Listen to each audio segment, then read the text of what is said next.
In the previous podcast, we explored fertilization and nutrient management and how nutrients support tree growth. Today, we're shifting to a critical and often overlooked aspect of arboriculture: tree protection during construction. Because while planting and maintenance are important, some of the greatest damage to urban trees happens during development. Construction activities can have severe and lasting impacts on trees, and in many cases, the damage is not immediately visible.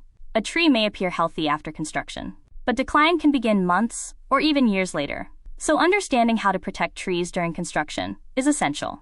Let's start with the most important concept: the root zone. The majority of a tree's roots are located in the upper layers of soil. These roots extend outward, often well beyond the canopy. This area is sometimes referred to as the critical root zone, or CRZ. The critical root zone is the area around the tree that must be protected to maintain tree health. A common guideline is that the CRZ extends 1 foot outward for every inch of trunk diameter. For example, a tree with a trunk diameter of 10 inches may have a critical root zone with a radius of 10 feet. Within this area, root damage can significantly affect tree stability and health. Now let's talk about the types of damage that occur during construction. One of the most common issues is soil compaction.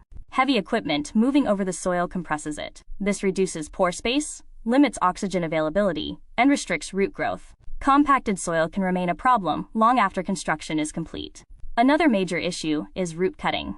Excavation for foundations, utilities, or sidewalks often cuts through roots. When large roots are severed, the tree loses its ability to absorb water and nutrients. It may also lose structural stability. This can increase the risk of failure. Changes in soil grade are also important. Adding soil over the root zone can reduce oxygen availability.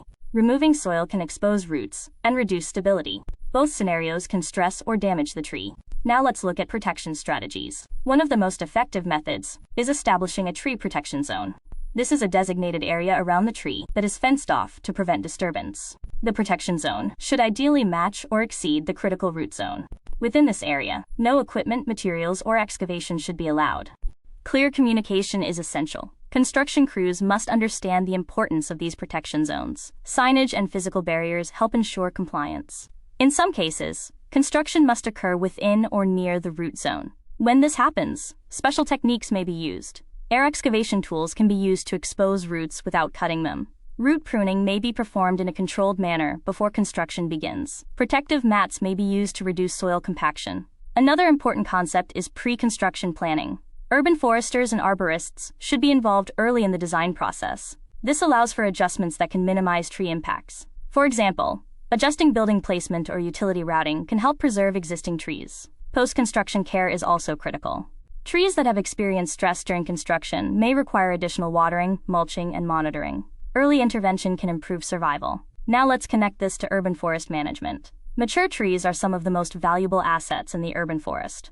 Losing them during construction can significantly reduce canopy and ecosystem services. Protecting existing trees is often more effective than planting new ones. For the ISA Urban Forest Professional Exam, focus on how construction affects trees. You should understand the concept of the critical root zone, the effects of soil compaction and root cutting, the impact of grade changes, and the importance of tree protection zones. Questions may involve identifying proper protection measures during development.